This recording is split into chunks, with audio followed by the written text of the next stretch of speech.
So that I have decided they have purple. Yes, purple. Okay, good. Okay, good. So, welcome. No, I'm kidding. Yeah, what is this? So Crochet. this is yarn. This is called yarn. Actually, sorry. How do we get from this to this guy here? This lovely. So I could tell unicorn. afterwards that when you learn these basic stitches, doing actually, this is also called, has a name, it's called amigurumi. Amigurumi. Amigurumi, it's like a Japanese art of doing toys by crochet. So yeah, like by learning. And we are watching now a unicorn made in crochet, which is super funny. And okay, so you're holding this. Usually hold it in the right hand. If you're left-handed, then you can also hold it in the left hand. And then you have the yarn. Mm-hmm. And then basically, usually you start with the chain. Okay. So you would wrap around the yarn around your finger. Mm-hmm. And then you would use the hook, and then you would put the hook under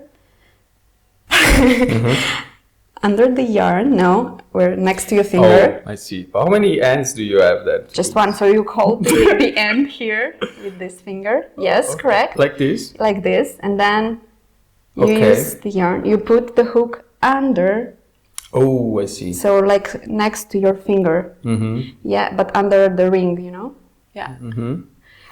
Okay. You can also loosen it a bit. So once you have that...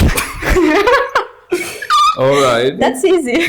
Yeah, that's really easy. I watched correct. I watched on YouTube how to do crochet. And it seems relatively easy. So absolutely the other end, which is long, like it doesn't end, you have to pull it like to yourself. So I have this, like and then somehow I get this guy. And then somehow you take out the finger and then you would have the first loop. And then you kind of make it smaller. Like pulling. And this is like a start, yes, pulling. Okay. So you always work with the end. And then like you would wrap usually the yarn around your finger so that you have it tight. And you would start with a small loop. Okay. So once you have, so this is the start, and once you start the next loop, you would just basically pull the yarn into the loop, and that's one. You have the first chain, basically. Yes, the first chain.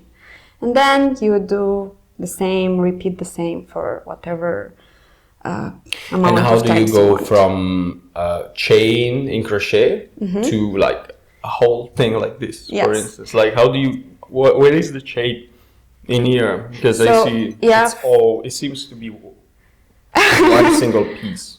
So for this type of toys, you usually start most of the time with a stitch which is called magic ring. And then you could either do a chain and then make it a ring, like by joining. Okay. Or you could do a magic ring, which is a bit nicer and it's like looks nicer. Okay. You don't really see it. Yeah, that's what I was I watched. So you usually basically start from here. This is usually the start, and then you go in rounds. And then from there you expand and it becomes a circle kind of thing, and then that's nice. Yeah. That's why it comes out so cute as well, no? It's like all like bubbly and rounded. Let's see if it holds back. Okay. What's the name again of this unicorn that you made? The basic name of the toys that are made using crochet, it's called amigurumi. So that is a Japanese art of making toys by crocheting them. Okay. So basically, as you can see, this has a name as well. The toy? No, it's just a unicorn. Oh, you should give it a name. I usually give names to my toys that I usually give them as gifts to my friends and colleagues. So yeah, I usually come up with a name. We'll think about this in this podcast. We'll figure out if we can find out a name for this. Maybe related to QA. Look, but we're here. Yeah, that's really cool. We'll talk about that more later because it's a passion of yours. But you're working as a QE engineer, correct? Like quality engineer, and but for who doesn't know what is QA, what is testing, what does it mean testing software, and why company do that? Yeah. So to put it in simple words, testing would be checking a product or a feature that it meets the requirements. So when you build a product, you usually have a requirement. You have an idea, and then you come up with the requirements, how this feature should work, or the product. And Which then, is just like a list of things you write down, like should do this when I open the app or the website, this should happen, and this other thing should happen. Yeah, something like that. And then testing is the part where someone usually checks that what has been implemented meets the requirements. And also one of the main goals of the testing is to find issues before we are releasing the product or the feature to the end users. So finding bugs or problems with the product before the actual customer contacts customer service, right? Before they even get the product, yeah. So you play a bit the role of a customer testing it? Yeah, I would say that for a quality engineer, it's very important to always keep in mind the user, the end user, how they are using the app or the product, the service, because this is how you come up with different user flows, because in the end, it's the user who is using the application. As user flow, what do you mean? So like, I don't know, logging in and then, for example, making a transfer, a bank transfer. So imagine you have, like you're creating a new feature that includes like having an account and a login functionality into an app. So what we would do is you would go through the login actually once it's done and make sure that everything is fine. Or so like for example, when a user signs up, that's a user flow, right? You create a new account, so you need to make sure it's like that part of the use of an app, basically. Yeah. Okay. And so you gotta have a lot of skills, right, to do that. You need somehow, I feel like having this word in mind, like impersonating the user a little bit, like trying to think as a customer would do and use the app in this way. But also, I mean, you have to be technical, right? And you have to know, everything. I would say that, yes, it's like, for me, a quality engineer, it's like a mix of everything. It's a mix of product, because you have to understand their language. So product has one language of communicating, so it's more like also from a user perspective. And then you have to understand the engineer's language, which is usually most of the time very technical. And then they can go into very technical details which product doesn't understand. So product people don't understand. And you have to be really technical, in my opinion, in order to succeed. So of like course, engineering, knowing engineering details and how things work underneath. So you have basically like an engineer, like a software engineer. Probably the skill set that the software engineer has plus more, right? Plus more, because yes, of course, maybe you could start without any knowledge, but then it would take you a lot of time to really become professional at it and to really understand how computer science works. So. And you know people that like people have generally a degree in most of the times, yes. So it's not necessarily a degree in computer science. It could be sometimes, I don't know, mathematics, or it could be physics, or it could be, I don't know, marketing or anything else. But I think it's really important. So for me, it's not necessary that you have a degree, like you have a diploma or something, but that you learn about computer science, how it works, what does it mean, like how the backend works, how the front end works, how the product, like the software development life cycle works. Or all the pieces come together at some point. Because then you have a bigger understanding of how to target the product or the feature to test it, to find the flaws in the system. And right now you're looking for flaws in the app N26. Yes, correct. For a bank. It's a bank. It's exciting. I also work for a bank for a little bit. It's exciting, but also Like I felt a lot of responsibility on my shoulder, because when you work for an e-commerce or any other app, any other business, it's a bit more relaxed. But when it's about people's money, then it becomes tricky. Like if you don't find an issue that a customer will find, and let's say you cannot access your money, they'll get really, really upset. It's not like I cannot buy a t-shirt anymore today and I'll do it tomorrow because the website doesn't work. It's like I don't have the possibility to use my own money. So I guess it's quite tricky, no? It is tricky, especially since N26 is a mobile bank, so we don't have physical branches. So let's say if the app doesn't work, for a traditional bank, you could still go to a branch and solve your problems, right? That's and true. Here it's so critical because we don't have the physical branches. And if something goes wrong, then you cannot log in, for example, to your app. You're gonna start panicking as a user because As you don't know what's people do, happening. right? Yeah. And like, of course, things happen, like bugs happen, issues happen. But as an engineering team, I think it's our goal to minimize these issues happening on the live users and find them early. And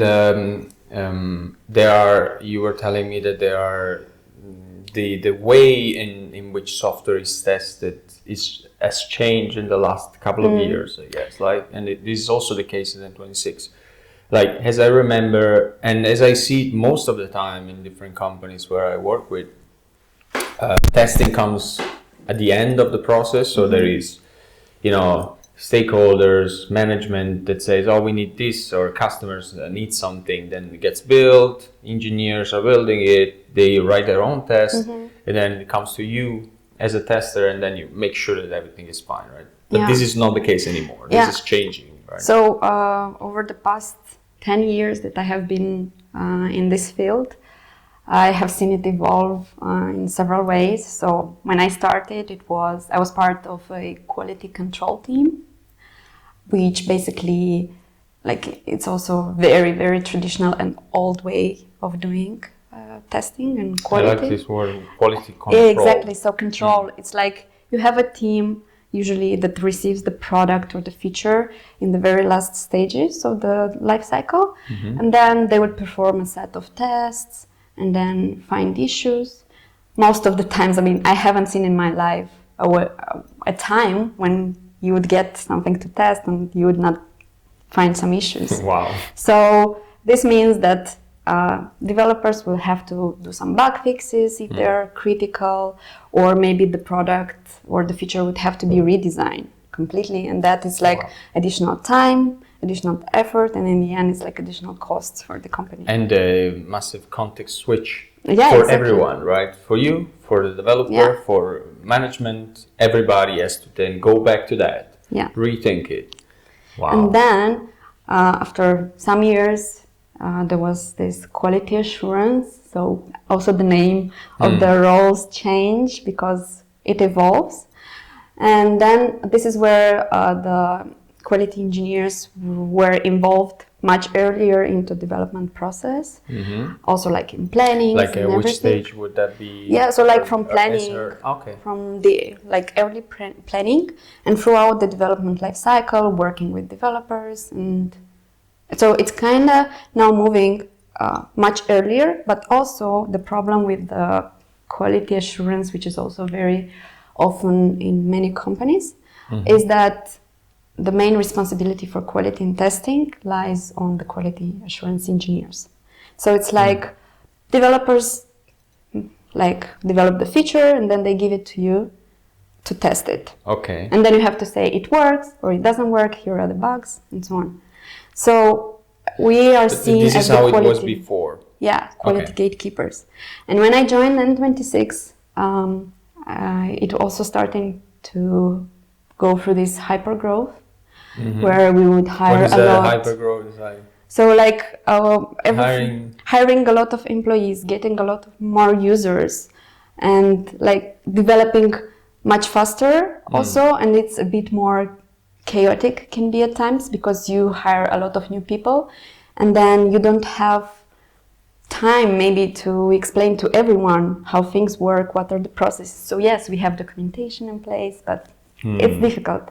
And this is when we started to move to this new methodology called quality engineering, where the quality engineer would help the team build a quality product and deliver a quality product. So we'd try to build the quality into the product from the early beginning. So it's quite similar to what a quality assurance engineer would do, but the main principle of quality engineering is that quality is a shared responsibility within the team. So it's not quality engineers responsible for the quality and testing. It's just part of the process as a whole. Yeah. From the beginning to the end. But even in the requirements, right? Yeah. So even writing the requirements. Yeah. We're very active in writing the in. requirements with the product people, because at the requirement phase we can already identify some potential issues and address them before we start working on a feature.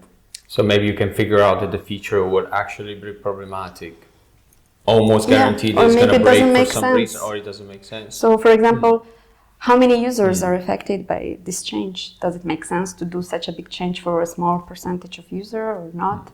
Or have we thought about some... Or people can just freak out if a feature suddenly is missing because it's dropped, right? Yeah. It happened in the past. Yes. That like some feature were just removed, maybe used for a small quantity of people, but they would just freak out over it. And maybe it made sense for the business, it made sense for the majority of the customers, but not for them. And you maybe in that case you will step in and be like, this has to be communicated. So that's why also it's important we have at N26 also user researchers, and then they do testing with the users of like the features that we plan to maybe build. And then we invite some users, like real users of the app from different backgrounds, and then there is a special team that takes care of this, and then they present to those users like potential features, and then they ask them what do they think this feature is, because they don't explain it, they just try to see how the users react to the features. Would this be a good feature? Does it make sense for them? So this is also really good before starting to build a feature, to understand, does it make sense for the users? Who are we building this for? That's really cool, yes. Yeah, and also it makes me think that at that point for a company such that planning becomes much more complex. Like you cannot just say, oh, we're gonna release this feature, we're gonna do it, it's gonna take that much time. At this point you have, the UX, the testing before with few customers, making sure that it may work. Then after this assumption is confirmed, then testing, a QA comes in, everybody. So it takes a long time at some point to build even something small, right? To change because if you also split the features in smaller chunks and then you try to deliver small iterations, then you can also make it deliver more often and frequent. So reducing the scope of the features. Yeah, so you can break it into smaller pieces and then deliver to the users frequently some value. That's also really nice. So breaking down that, for instance, I'm going to say something absurd, but for instance, instead of introducing the new tab in an app, you introduce a new button first, and then from the button you add some more details, and then you keep adding. Okay, so that the business can keep actually delivering. Otherwise, it's because also if you do it for a long time, try to develop for several months, and then what if it doesn't work? You release it to the users, and what if they don't use it or don't see value in it? You're showing how it's critical and crucial to have an iterative process. Yeah, to get fast feedback. Somehow an agile process where you deliver constantly small parts of a feature, of some business value, and you do it constantly. Otherwise, for a company like that, where you have to do a lot of testing, imagine a big feature, it's going to take years before it's released. And then you don't know if it's going to be used. Yeah, and also it's important to have proper tracking and monitoring around the feature, so that you know if it makes sense to the user, if there is some value for them. And this is this is more manual, you have people watching the graphs and following the graphs. So it's partially manual, partially automated. So you could also have some automated monitoring and alerts that in case, I don't know, the feature doesn't perform well, then you would get a notification for the team to look into. This per feature? It could be per feature, per service. So yeah, it depends on how it's structured. Yeah, that's really cool. And talking about manual versus automation, because in this case there is a good mix. So there are, as far as I know, there are manual testers, you know, and automation testers. It's not. It could be, yes. It's very often met that companies have even separate roles for automation engineers, like quality engineers and manual quality engineers. However, for example, at N26, we don't have this separation. So we are all just software quality engineers.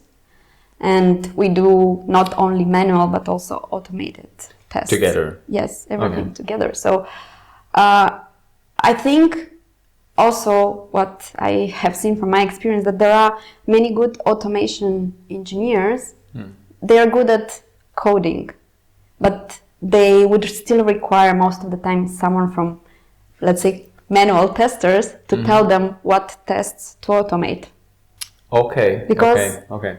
Many just focus like on use coding. Them as a tool. Yeah. It's just a tool. But for me, it's more important that you have all of those skills. So yes, maybe you will not be great at coding, but you learn over the time. You improve, especially if you work also with the developers. You change the code and language all the time. So how can you keep it's up also with that? interesting for quality engineers to also develop themselves, so not to always do manual.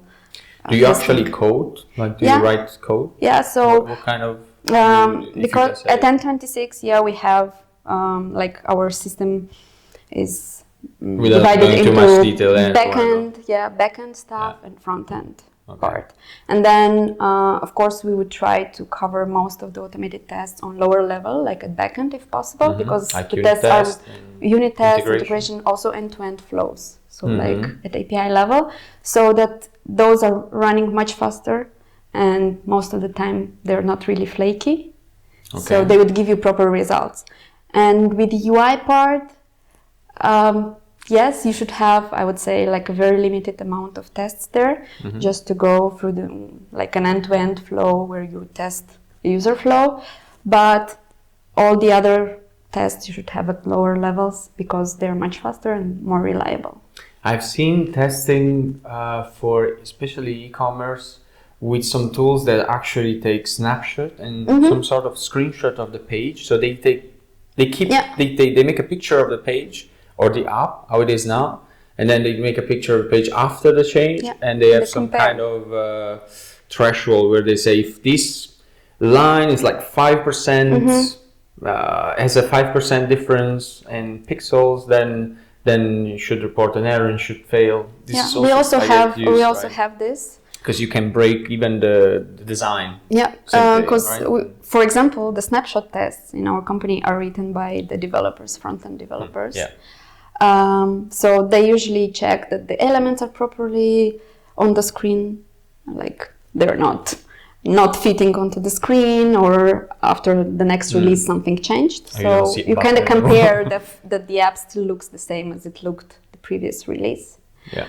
I find it really useful because those are also much faster than what you would have. And it will save you time. Because you will also see it, but it could be done. Because of course mistakes happen. What do you think? What do you think is something that it's close to impossible or really, really hard to automate in testing?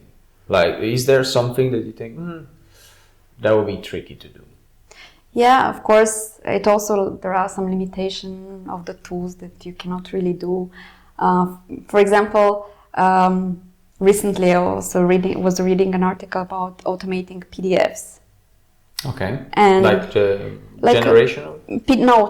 Content of a PDF file. Okay. So it is considered like impossible, but now there are ways to do it. It's also like kind of snapshot testing, where you would compare the content. What would you test in a PDF? I don't know, because maybe let's say for a bank, you could have balance statement, right? A document, generate a document. And then you want to check that the content is properly generated after you did some change. And then without having to go manually to check the content of the file, you would have this automated. I can imagine that being very useful for terms of service. Yeah. And Impressum. So if you have some legal requirement, you can actually write a test where you say, now the legal requirement is that, make sure that in every page of our app or our service, this is reported correctly. That would be cool. Even just mentioning the law and making sure that this law is mentioned there at least, for instance. Yeah. But okay, from there, even in that case, from going to let's make sure this law is mentioned, this paragraph is there, to let's see if this paragraph makes sense with the one before, that would be something that would be very hard. Yeah, definitely. To automate, because it will have some kind of reasoning between the paragraphs, even in the documents, right? So even before automating, you would usually also go manually through the flow, like the feature that you developed, to see if it makes sense, right? Because an automated test is something that you tell the test what to check. And it will only check that, but sometimes it will not be able to see anything apart from that, right? So it will not. It will not be like a user, that says, "Oh, let's see what happened," or "Let's just click this button 1,000 times." Yeah, exactly. The view is not changing. You do that as well, right? Sometimes. Do you do I've seen some maybe that's not the case anymore, but I've seen quality engineers literally trying to break stuff by clicking 1,000 times somewhere, doing crazy things, putting text where it should be numbers where it should be text, trying to come up with ideas or ways to actually break it. See where it breaks and what is probably what is acceptable and what is not, right? Yeah, so I, for example, probably would not go into clicking 1,000 times into on a button. Maybe if I wanted to, I would probably write an automated test to do that for me. But it's true that I think greater part apart from automated tests is exploring the app. So I would go first from a feature and seeing what are the risks that this feature can bring in for the user. Based on those risks, I would come up with questions like, how would the app behave if I did this? Yeah, or in the case of N26 or a bank in general, or an app for a bank, you will be making sure, for instance, some sensitive content is not displayed. That's right? very it's important. Not shown. That's very important. People will freak out, or even the number, if you put a minus where it should be a plus. Yeah. I will freak out. The other day, I made a mistake of seeing a bank statement in my bank account where I mistakenly seen a plus where it should be a minus. Or the opposite. I remember. Probably the opposite would freak you out more. yeah, the opposite actually. Yeah, it was a plus and I've seen a minus. And I freaked out. I started calling the company, asking them, why did you charge me? And they said, well, we didn't charge you, give you back money. It's just probably a mistake that you, just a visual mistake. Maybe the money is safe, but it makes you panic. Yeah, and calls, I can imagine, N26, there is a tiny bug where you see a minus instead of a plus. You get 100,000 calls, messages everywhere. So that's also a purpose. And that's a big responsibility. Yeah, so it's also a purpose of quality engineers and the team to make sure that we don't increase the load on customer service. We try to reduce this by providing better user experience, by providing features without issues. So it's very important to also educate the users how to use the feature. So this is often forgotten, not taken into account. Let's say you're moving a button from one screen to another. How will the user know that this change happened if we don't tell them so? So that's a very human part of it, of that job. How do you see, I have two questions. How do you see the future of this work? What do you think will be in 5 years? I know it's really hard because the technology is changing so fast, and even 2 years ago there was a different way of testing. But without going too much into details, we will have this tool or this other tool, how do you think that will be integrated into companies. From what I've seen and from what you told me now, it seems like before testing was put somehow at the end, just making sure that the user doesn't find the issue before the company, which is the minimum that you can do. And now it seems like it's shifting and going all the way at the beginning, but isn't really at the beginning of the process yet. I mean, it depends. It could be like also, especially with this new way of doing quality. I think it's really crucial for the managing people, like the product people, PMs, yes, to involve the quality engineers as soon as possible. Even when discussing an idea. Stakeholders, like when the stakeholders sit at the table, also QA is sitting at the table. I would say so, yeah. I see them as a key role in delivering a feature. So I would say that for future, I would love to see more and more companies adopt this new model of quality engineering so that everyone learns how to test, learns to think about quality at all times. And this is quite fun because I was reading this book called Inspired. Anna Zabelinska actually recommended me. And it's about how to be a PM. And it's interesting because in this book it's already mentioned that. It says, as soon as you have a new feature or anything and you are into the planning, all the stakeholders, everybody that may be interested should sit at the table together. Yeah. And this is not really the case in most companies or startups, where you think some people would just join at the end.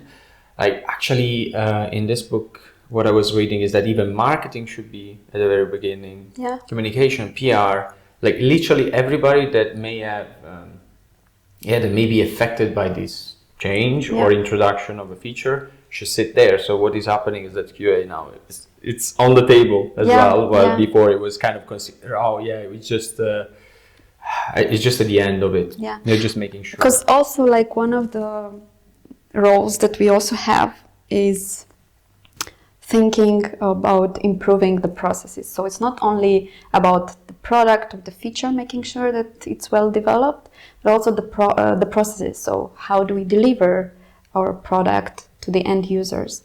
This also involves like making sure that we involve customer service, the marketing, that they know about the change that is coming.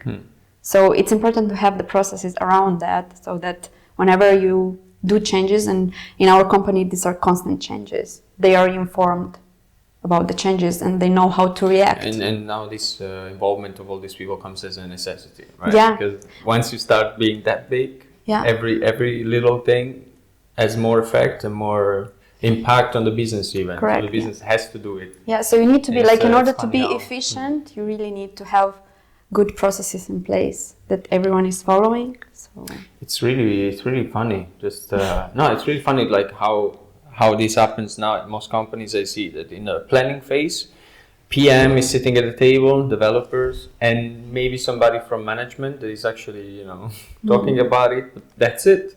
And then all the other people are outside and they just depend on them. And then strange things happen, miscommunication, marketing doesn't know what to do or wants to do it anyway, the developers are not sure. It's really intriguing. And I like how this, how QE is already fitting in the picture, is maybe the beginning of common understanding that things should be done in that way.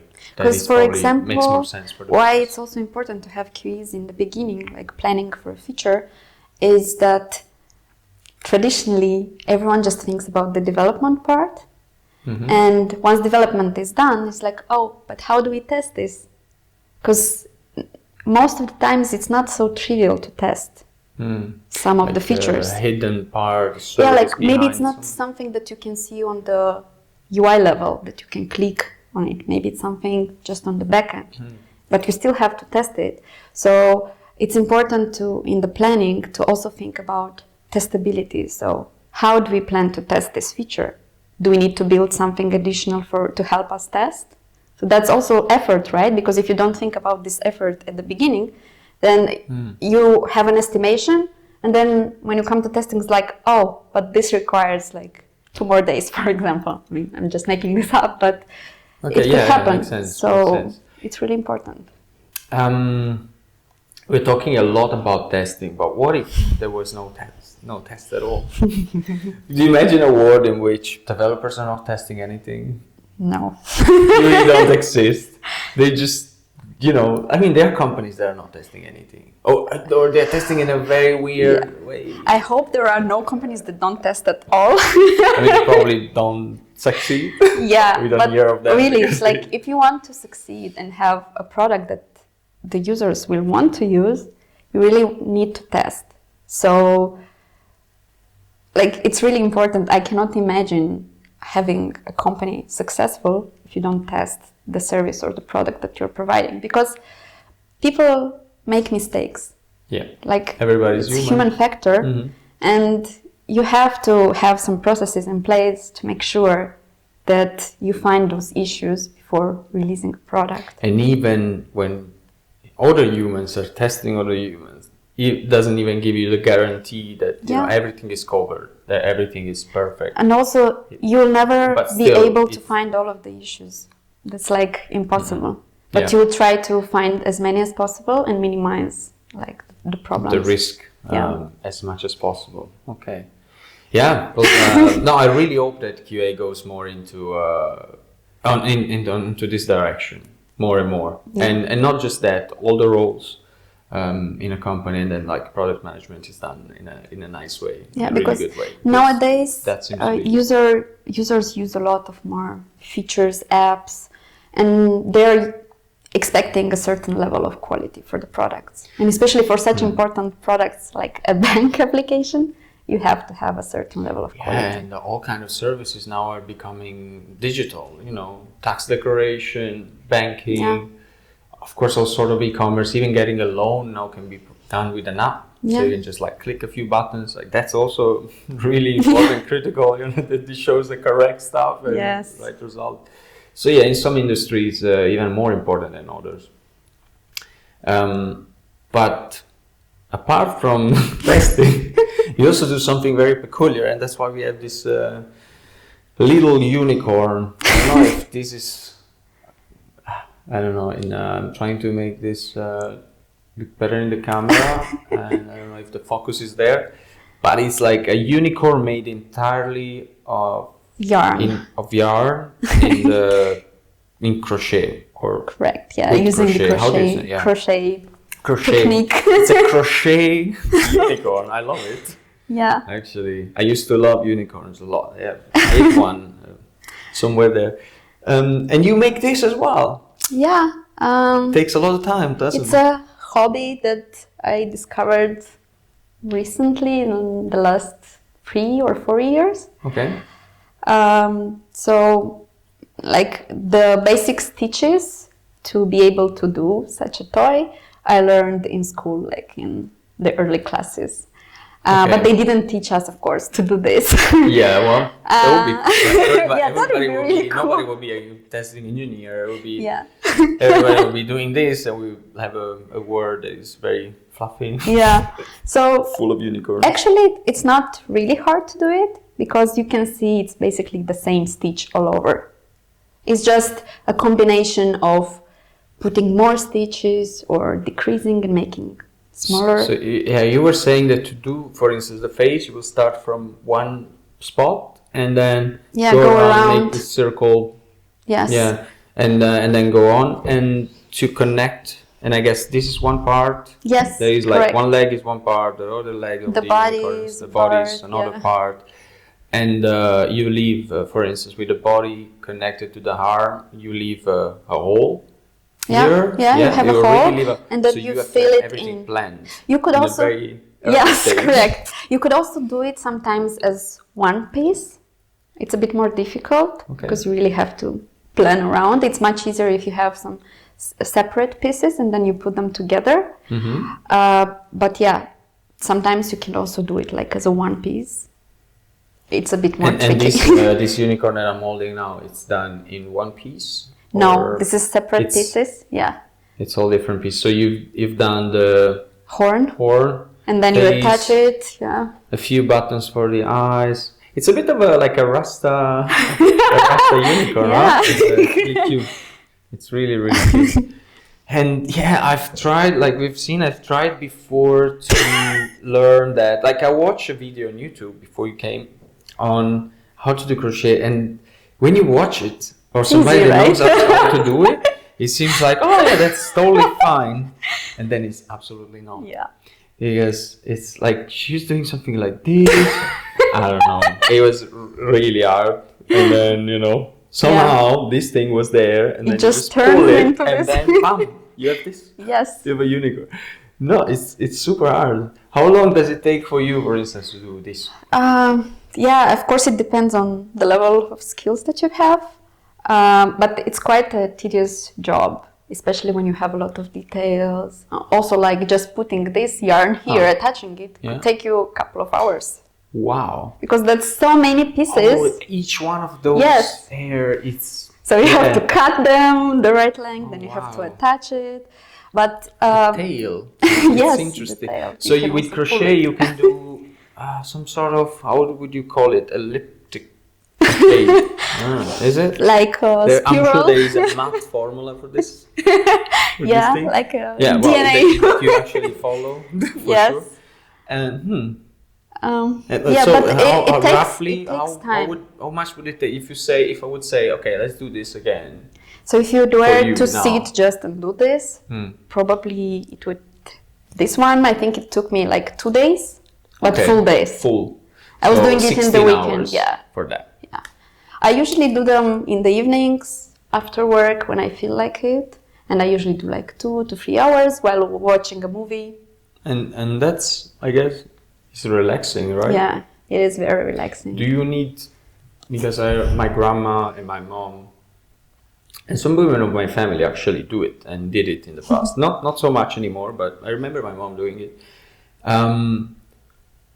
Do you need to watch this while you do it, or yes. Because I remember seeing some people even in the train that they don't they need just to watch it. Yeah. Is this the case with that? Is this crochet or something else? You could also have knitting, where you usually do it with needles. Yeah. And yeah, you'd usually use 2 of them or sometimes more. With the crochet, you just need a hook and the yarn. But I would say that if you do a scarf, for example, yes, you can do that without counting, because usually it goes in like rectangular form and you just finish a line and then move to another. With the toys, it's quite different, because you really have to follow, like, to count the number of stitches that you do. So you need to be extremely focused on Yes. that. Maybe listen to a podcast, but not watch a movie. Watching movies, but you also like can put a marker for each round, so that you can, if you make a mistake, you can quickly come back, like undo it until a point. Is it easy to undo it? Oh, it's very easy, and it's also like very, I like that part as well. Like, I hate Just to do it, but you pull it and it's like a nice feeling when you do it. Wow, that sounds, I don't know, I don't even imagine it, but it seems satisfying somehow. Yes, it is. So you started a few years ago, you said, and you do it after work, and it's relaxing. So I read somewhere that it even helps you reduce stress, right? Is it the case? Yeah, it's and for me. I mean, it depends. There are some people that are not very patient, so you really have to be patient while doing this, because it's repeating most of the same stitches all over, and if, for example, something is not going right, then you would get mad, for example, and just throw it away and not do it. So it requires patience, but also because you do the same stitches most of the time, it's very relaxing. So you kind of also don't really think a lot about it, but you do it. It's very manual. And then you kind of are concentrated on this thing and don't think about anything else, like problems. And then you can kind of escape a bit from some sort of meditation. Yes. Like for me, I see that I see probably understand your feeling, because when I do any kind of sport or exercise, I feel the same. You detach a bit for a short amount of time. Or even sometimes, even when I wash dishes, right? Yeah. It's you focus on one thing, right? It's very simple. Well, it takes what it takes, but it's very manual, and you can detach completely from the rest and just do this one thing and do it well. It's really nice, and then it comes out like super nice. I love it. Look, it feels like there's already a character. Like It's funny. And you have a lot of them? I don't have a lot of page, them no? at home. Yes, I usually make them as gifts. So colleagues, friends, most of the time. So, like for example, when it's someone's birthday, and I think it's a really nice gift to give because it's handmade. You put a lot of effort and love into it. So, yeah, it's like at home I have just this, and I think just another small one. But I have a lot of them that I have given to people. That's really nice. Do you put any kind of signature? No. Right? Like when you paint something. My husband was telling me that I should have a mark somewhere. I agree with him. Like you a should signature. put some kind of signature, even like one black or one specific, I don't know, style. It could be cool. Probably. But it's unnecessary. But I've seen it in your Instagram. Like you have a lot of them. Yeah. Like a lot of pictures. If you want, you can share. What's your Instagram handle? I can put it in the description. But what is it again? It's called Fluffy Weirdo. Fluffy Weird. All together. Also fluffy from toys. I mean, stuff. that's cool. So there is definitely somebody at N26 that has your Fluffy Weirdo toys. Yes. Like I started this in my previous job. So most of my teammates got one. Okay. And here, fewer of them got it. But now it's like, if I don't do it for someone's birthday, it's like, oh, you don't like me. Why didn't you make one for me? So it's also a bit of a pressure. It's super pressuring, especially given the fact that it takes you a week. Yeah. Imagine you have several birthdays in a week. It's if like I like plants in general. And it would be like thinking of, making a cutting or giving a cutting of a plant for every friend's birthday. Like you have to plan this 5 weeks ahead and have it there. So what I usually do, I don't give it to everyone. So I usually give it to people that I really like. Okay. And what they do, I know when it's their birthday. That's going to be compromising for you once this goes out. Because then everybody you don't give it to. It's okay, they know. I feel like she doesn't like me. It's okay, they know. Oh, wow. You kind of have to earn it, Yeah, okay. Makes sense. I mean, it takes a lot of work. Yes. You cannot just do it for everybody. It would be impossible. So I usually just look at people's birthday and then I kind of plan it, know that, okay, I have 2 birthdays coming in the next weeks and I should plan ahead so that I don't leave it all to the end, so it's not really stressful. It would be also really cool to give it, I'm thinking, as a wedding present. Yeah. You do the 2 people. Yeah. and you made them in crochet. It would be so cute. Cool. Maybe they're holding hands and they cannot be split. And it's really, I give it because like you know what I find the most difficult is because I try for everyone to find something special and close to the person that I'm giving it to. So you kind of have to know the person, what they like, because you won't give to anyone like an animal, for example, or maybe someone likes some characters, and then I would try to make a character so that this present is enjoyable for the person. That's really nice. So, it's really sweet as well. And there is there something that you've learned about crochet? Well, something that crochet has taught you that is useful for your work, and there is something in your work that you found very useful when then starting to do crochet. I think you started to do crochet after you were already working as a QE. Yeah. Is there anything in common? Is there anything that you think? Yeah, I think one of the main things for me is really the patience. So also in my work, I learned that I really have to be very, very patient with people because I have to work with a lot of people daily to interact with them. Yeah. And it's it takes a lot of energy, to be honest, because everyone is different. You have to find a way to approach them. So it's really important to be patient. And as well as with doing toys, making the toys, you really have to be patient so that you finish actually what you started. And that's also really another nice. thing is also related for quality. It's I'm really, really passionate about quality in general, in all its forms. So not only when talking about work and final products, but also in everything that I do. So here it's also really important to have good quality so that your final product looks nice. Here it's very clear. It's like you it see. Looks bad. If you mess up the face of that guy, it's gonna be it's gonna look weird. Maybe you wouldn't want to give it as a gift if it doesn't really look well. And you wasted a week. And here, I can see how this can also tell you how important it is to put QA at the beginning of the process. No, it seems like a joke, but it's true. Like if you don't plan this well, if you don't make sure that it will look good at the end, you can make it work for sure. It will be a unicorn, but it's not gonna be nice. It's not gonna look good. So this even tells us even more of that. Is there anything that you would recommend to somebody that wants to start a similar career, that wants to get into that? Any blog, any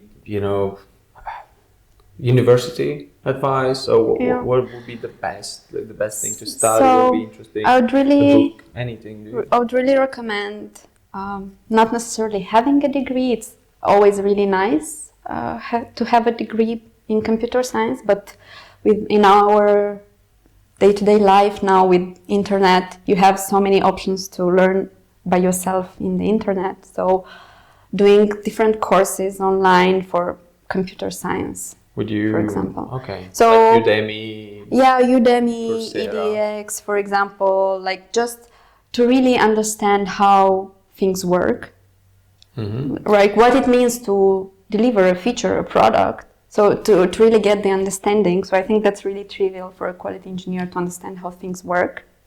And you can get even into management as a career path, right? You can get more technical. It's the same as an engineer, like software developer, not engineer, software developer. You can get more into like getting more and more technical, and then evolve into an architect, or maybe management, because you have a lot of communication with stakeholders, right? Sometimes you could also become, in some companies, you have business analysts, for example. You could also go into that direction, because as quality engineers, you really know the product very well. And you can also become that person that writes documentation or requirements for features. So knowing how the systems work, how the users use the app. Is there any particular website or particular course that you know of that you recommend? Or since we are in Berlin, there is any school? There are many things. One of the things that I would suggest, there is this Slack channel for testers, and it's called Testers.io. So there Which is worldwide, and you can join. Anyone can join. It's free. And then there's a big community of people that are involved in testing, and then they discuss different types of testing. So you have channels per specific type of testing. So for example, you are interested in backend testing or web testing or mobile testing or performance testing, for example, and there are channels specific for that, and then you can ask questions, for example, where to start, or to ask for an advice, what tools to use, like people's opinion. Testers.io all together? Yeah. Testers.io on Slack channel. That's really cool. I will put a link somewhere in the description of the YouTube, so that people can check it out. And from there, probably it's like the best way is to ask the community what to do. Yeah, in case you depending want to start, on the case, like where do you want to go, into which direction. So because it's also really nice to see how other people work all over the world, because luckily testers are in many companies. So then you can also see, like, based on their experience, what are they facing, how are they solving the problems. So Okay. Yeah, that's super helpful, super useful. I didn't know about this channel. I'll probably join, because it also can be useful for developers. Exactly. For devs, I didn't even know it existed. So never thought about it. But I'll definitely join if you have some, even questions as a developer on how to test specific things, or how to do snapshot testing. And like where to start, and then people will just give you links to resources that you can go into and find more details. Yeah. Okay, then thank you very much, Veronica. It was a pleasure. Thank you for having me here. And hope that this will help spread the word about quality engineering and why quality is important. and thinking about it. Thank you very well. Thank you very much.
Te acordaste de mí cuando viste ese tipo. Y fue esa noche así cuando él no me dijo. Y ahora no me acuerdo, no me acuerdo, no me acuerdo de nada. Pero eso sí quise que no es él. Es el bandido, bandido, bandido del amor. Es el bandido, bandido del amor. Es el bandido, bandido del amor. Es el bandido. Fue una noche así.